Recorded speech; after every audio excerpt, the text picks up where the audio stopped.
பச்சை மிளகா, தக்காளி எல்லாத்தையும் போட்டு அரைக்க போகிறோம். எண்ணெய் கொதிச்ச உடனே பட்டை, லவங்கம், ஸ்டார் போடணும். ஏலக்காய், வெங்காயத்தை போடுறோம். உப்பு போட்டிருக்கு. பட்டாணி ஒரு பேக்கெட் மூடி வச்சுக்கணும். புதினா கொஞ்சம் போட்டிருக்கு. போட்டு மிக்ஸ் பண்ணணும். தக்காளி போடுறேன்.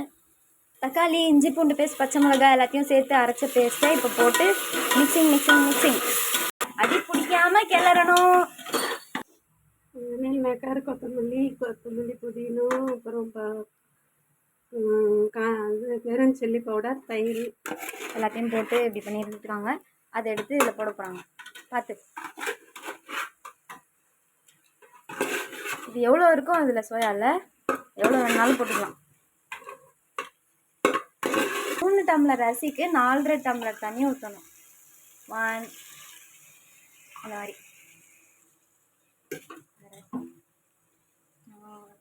2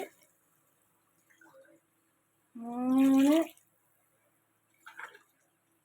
4 ஒரு அரை. கரெக்டா?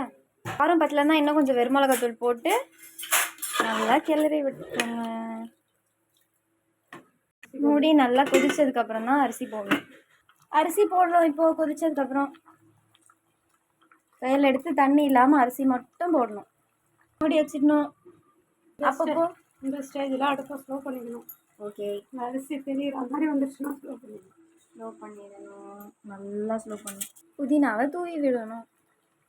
நெய் 1 ஸ்பூன் போட்டுக்கங்க. இந்த ஸ்டேஜில் 2 ஸ்பூனே போடுறாங்க.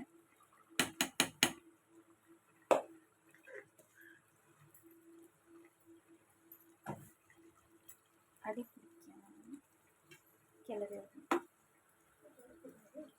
கிளறக்கூடாது. அப்படியே மேலோட பரவி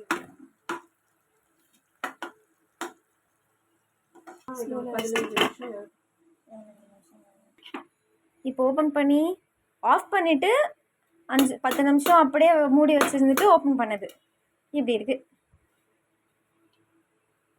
அடியிலேருந்து மிக்சிங் பல்லன்னு ரெடி. மீல் மேக்கர் பிரியாணி அப்புறம் கெடாமல் இருக்கும்.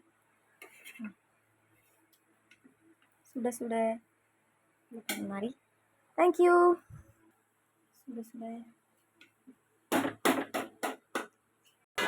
சாப்பிட்டு பார்த்துடலாமா? நெய்யோட டேஸ்ட் வருது. காரம் குட். வெஜ் பிரியாணி சூப்பராக இருக்குது. Okay bye.